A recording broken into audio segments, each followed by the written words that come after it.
Eu sou da noiva do Cordeiro com a paz do Senhor Jesus. Vamos dar início a mais uma escola dominical neste domingo. Eu quero convidar você que nesse momento acessou o canal da igreja a curvar as vossas cabeças para que nós possamos fazer uma oração ao Paracleto. Amantíssimo Deus e eterno Pai, Pai do nosso Senhor e Salvador Jesus Cristo, nós queremos te agradecer pela noite que passamos e pelo dia de hoje. Sê conosco pelo poder que há no nome de Jesus, e todos digam amém. Queridos, estamos dando início a mais uma série de estudos da Escola Bíblica Dominical. E nesse trimestre nós vamos estar estudando justamente sobre os profetas menores. Essa lição tem como título Mensageiros de Deus em tempos de crise e de restauração. Ser mensageiro de Deus em tempo de crise não é fácil, e em tempo de restauração, mas o nosso Deus sempre usou homens e mulheres com uma voz profética. Eu quero deixar para você, gostaria que você apanhasse uma caneta, um pedaço de papel e começasse a anotar alguns capítulos e versículos para que você depois com mais tempo pudesse examinar na sua casa. O livro de Amós, no capítulo de número 3, no versículo de número 7, diz assim: certamente o Senhor Deus não fará nada sem ter revelado o seu segredo a seus servos, os profetas. Então nós entendemos que toda vez que Deus, antes de fazer qualquer coisa, Deus revelava os seus mistérios, o seu segredo aos profetas que estavam na posição. A lição a qual nós vamos abordar nesta manhã, ela tem como título Introdução aos Livros Proféticos. É a lição de número 1. O texto bíblico base, a introdução desses livros, está baseado justamente no livro de Deuteronômio. Eu gosto sempre de explicar quando eu abro em um livro, em um capítulo, para que os irmãos possam entender. O nome Deuteronômio, na verdade, vem da Septuaginta, que é a tradução grega. Deuteronômio significa nada mais, nada menos do que a segunda lei, ou a repetição da lei escrita no deserto, no livro de Êxodo, por Moisés. Então nós vamos tomar como base o nosso texto bíblico base nesta manhã do livro de Deuteronômio, no capítulo de número 18, do versículo 18 ao versículo 22. Nós vamos ler somente alguns versículos.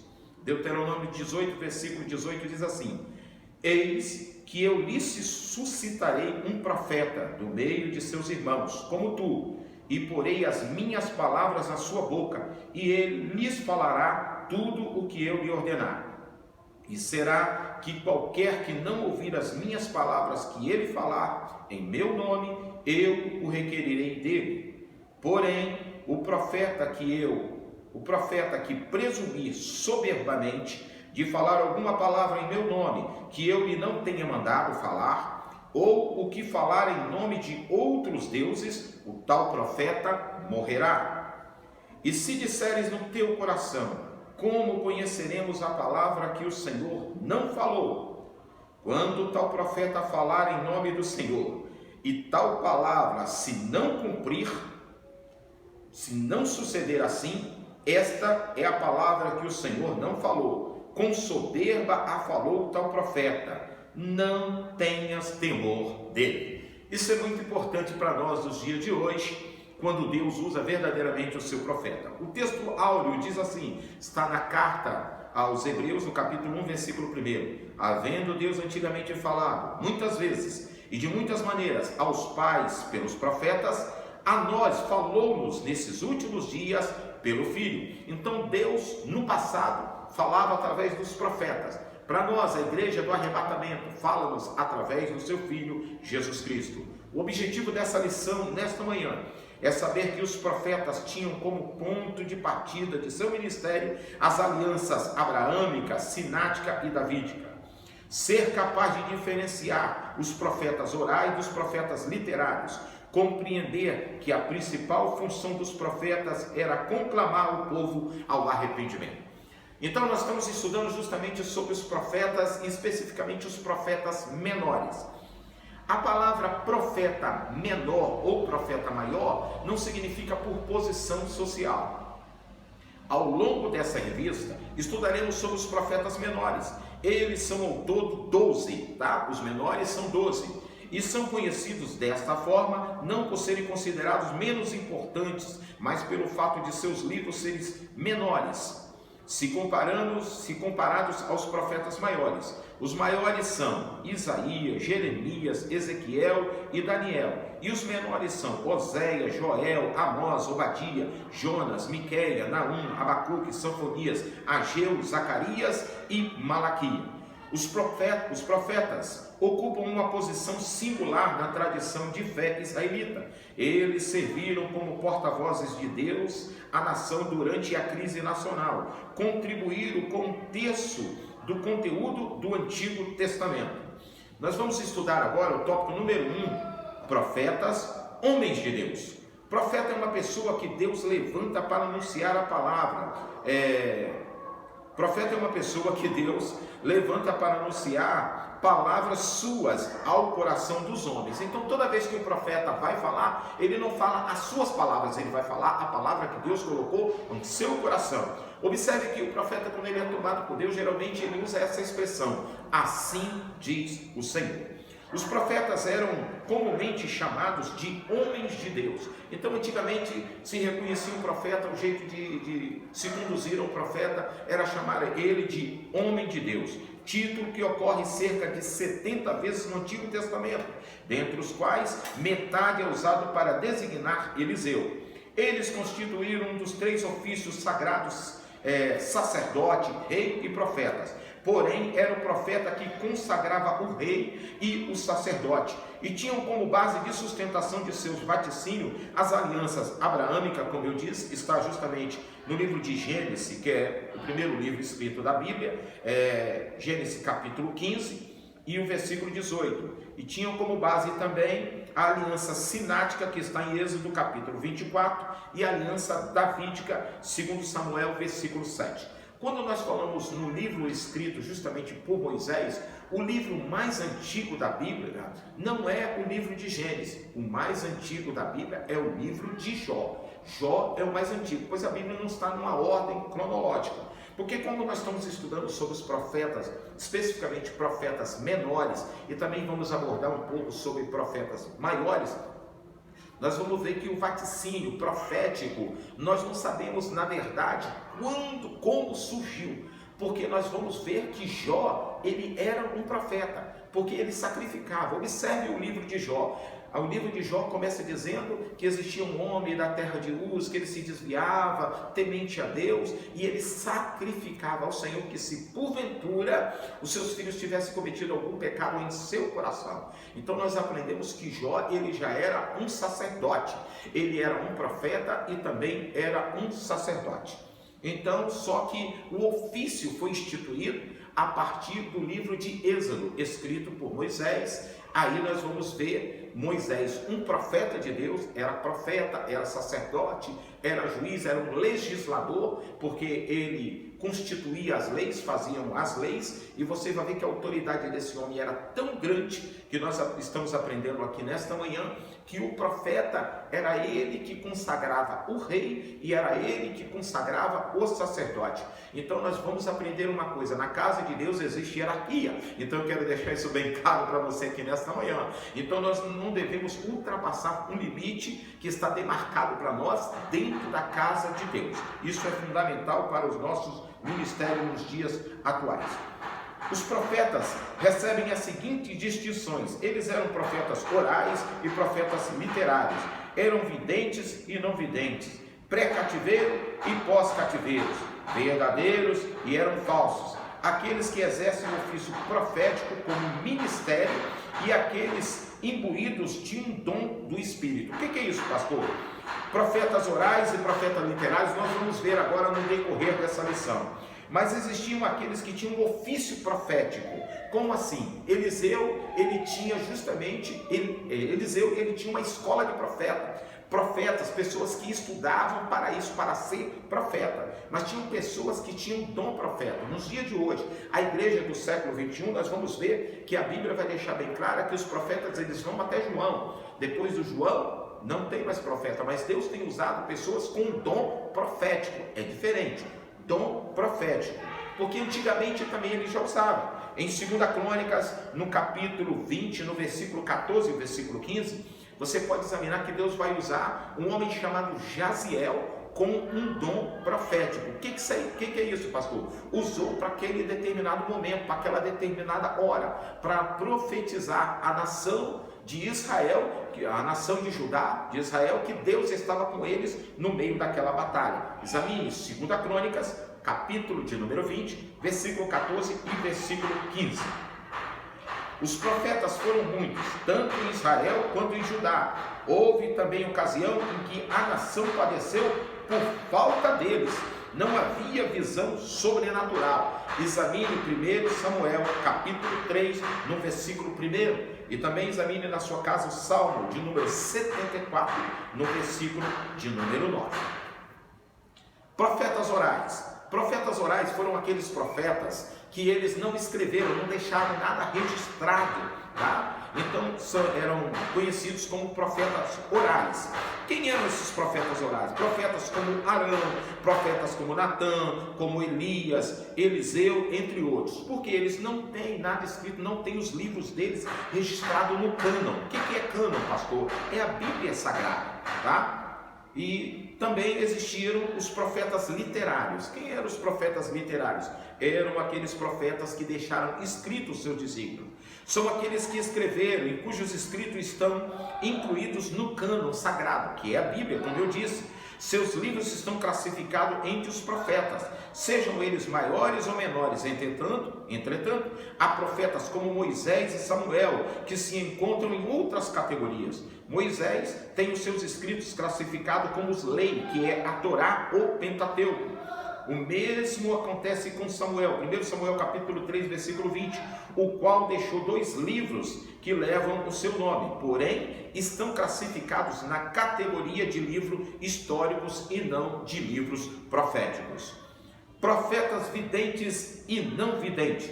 O termo hebraico Roi e Roizer significa aquele que vê ou vidente. O profeta do passado era também reconhecido como vidente. Examine 1 Crônicas, capítulo 29, versículo de número 29. O profeta vidente era aquele que tem os olhos abertos para o sobrenatural. Ele pode ver o mundo espiritual do mesmo modo como vê o mundo natural. Dentre eles estão alguns profetas. Nós vamos citar rapidamente aqui porque o nosso tempo é bastante limitado. Estou correndo para ver se a gente dá tempo de chegar até o final dessa lição, pois ela é bastante extensa.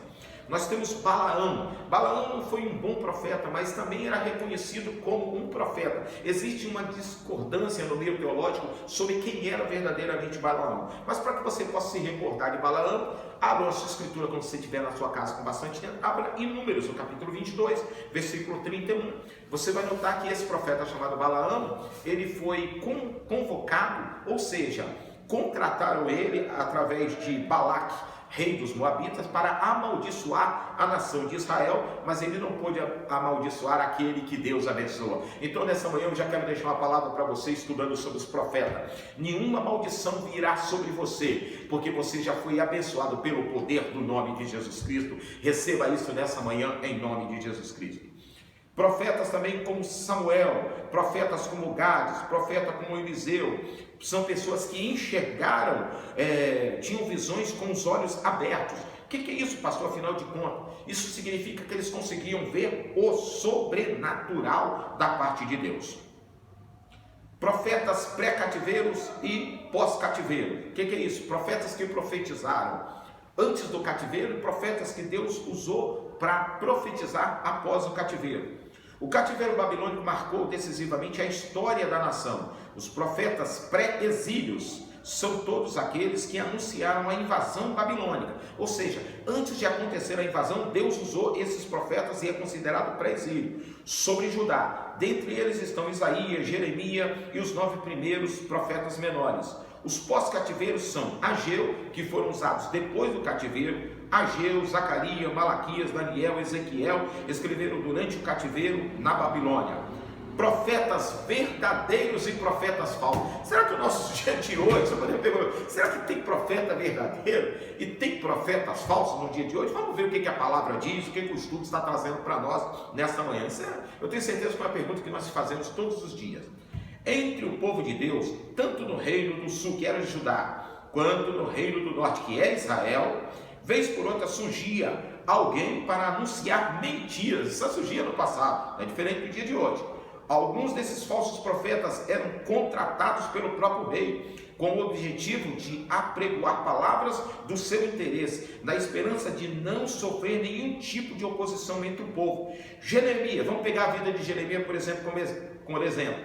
Ele prenunciou a invasão babilônica, advertindo tanto o rei quanto a nação de que eles ficariam 70 anos nas mãos daquele poderoso império. O profeta deu-lhes instruções para não oferecerem resistência, a fim de não piorarem as coisas. Ananias e Semaias, os falsos profetas, levantaram-se contra Jeremias para proferir mentiras, mas Jeremias os enfrentou. Jesus, nosso mestre e Senhor, fez advertências sobre os falsos profetas. Está em Mateus, no capítulo 7, versículo 15. Eu quero ler aqui rapidamente. Você que estiver aí na sua casa, Mateus, aleluia, capítulo 7, versículo 15, sobre os profetas. Diz assim, a palavra do que vive para sempre: cuidado com os falsos profetas, que vêm a vós vestidos como ovelhas, mas interiormente são lobos devoradores. Então, da mesma forma que acontecia no passado, aconteceu há mais de 2000 anos atrás, na época de Jesus, o Cristo encarnado, o Cristo que se fez homem. Então ele advertiu a nação que surgiriam falsos profetas, e tem surgido até os dias de hoje. Nós devemos tomar cuidado com esses falsos profetas, tá? E qual eram as mensagens dos profetas maiores? Vamos lá. Nem sempre o povo se lembrava da orientação que Deus registrava no seu livro, no livro da lei. Por isso, com frequência, cometiam transgressões, e as piores eram cometidas justamente pelos reis e pelos sacerdotes, pessoas que verdadeiramente tinham que guardar a lei, e eles eram os que mais cometiam erro. O ciclo das mensagens proféticas. As mensagens dos profetas seguiam um padrão, um ciclo. Eram queixas sobre algum tipo de mal praticado, castigo em forma de dispensação do cativeiro ou ataque de algum povo estrangeiro, retorno do cativeiro ou estado anterior mediante o arrependimento. Então a função do profeta era essa, era trazer o povo, resgatar o povo, para que o povo pudesse se arrepender. Vocês estão lembrados da mensagem que era apregoada por João Batista? Qual era a mensagem dele? Ele tinha uma mensagem, querido, ele não tinha algo teológico. Hoje em dia, muitas das vezes as pessoas se preocupam em trazer algo extraordinário, mas a mensagem é muito simples. A mensagem tem que ser essa: arrependei-vos, porque é chegado o reino do céu. Foi a mesma mensagem que Jesus pregou. A primeira mensagem pregada pelo nosso Cristo é o arrependimento. Então, se algum profeta tem profetizado algo diferente disso, porque o profeta era usado para advertir o povo quando o povo pecava, o profeta era usado também para avisar o povo de algo que vinha contra a nação, mas o principal foco, alvo do profeta, era trazer o povo ao arrependimento. Que Deus possa usar verdadeiramente profeta nesses últimos dias. Os profetas maiores são assim designados não por grau de importância, mas pelo tamanho de suas obras, pelo livro, pelo canon, pelo estudo. Eu vou citar aqui alguns, não temos tempo para falar sobre eles. Profetas maiores como Isaías, Jeremias, Ezequiel e Daniel. Querido, nessa série de mensagens que nós vamos estar estudando, muitas das vezes as pessoas não estudam sobre os profetas menores e deixam passar. E muitas das vezes eles pincelam só ou leem algumas coisas sobre os profetas, a qual deixaram alguns escritos muito importantes. Por exemplo, Jonas. Quem é que nunca leu o livro do profeta Jonas? Porque fala, foi aquele que foi engolido por um grande peixe. Oséias, especificamente, por causa das porções que exaltam a necessidade do conhecimento de Deus. Conheçamos e prossigamos em conhecer ao Senhor. Joel, que trata do derramamento do Espírito Santo, está em Joel capítulo 2, versículo 31. Malaquias, por exemplo, que é um profeta menor. As pessoas leem o livro de Malaquias justamente por causa do dízimo, mas nós devemos examinar as escrituras e estudar sobre esses 12 profetas menores que vão trazer um grau de importância muito grande para a minha vida e para a sua vida. Que Deus em Cristo Jesus continue abençoando a vida dos irmãos. Espero ter podido ajudar os irmãos essa manhã. Se tiverem alguma dúvida, entre em contato conosco para a honra e glória do Senhor Jesus. Nesse momento eu quero estar convidando você a curvar as vossas cabeças, a gente fazer uma oração ao Paracleto. Aliás, estenda suas mãos em direção aí ao seu aparelho, que nós vamos estar levantando a arca, que é colocado os pedidos aqui, e nós cremos que o Senhor nosso Deus já tem atendido. Pai Santo, Pai querido, nas minhas mãos consta essa pequena arca de madeira. que representa a sua presença no meio da igreja. Senhor, a tua igreja depositou pedidos crendo no teu poder. Muitos já receberam, Senhor, mas muitos estão aguardando a bênção específica.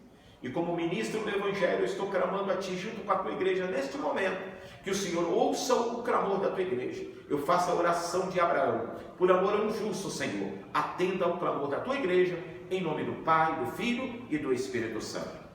Querido, nesta noite nós não teremos a nossa transmissão ao vivo, nem a live, devido às reformas da igreja.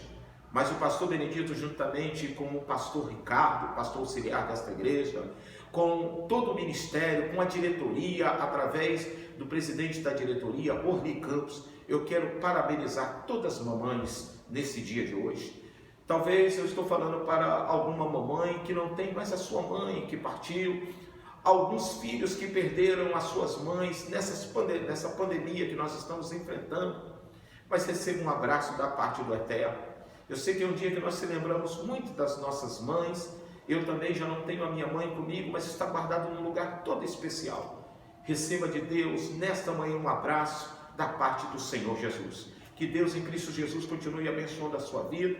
Quarta-feira estaremos retornando em nome de Jesus, glorificando, exaltando o nome do Senhor. Vamos na força do Senhor. Vamos estar orando, encerrando.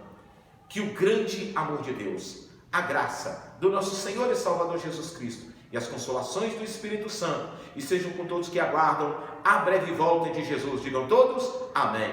Vão na força do Senhor.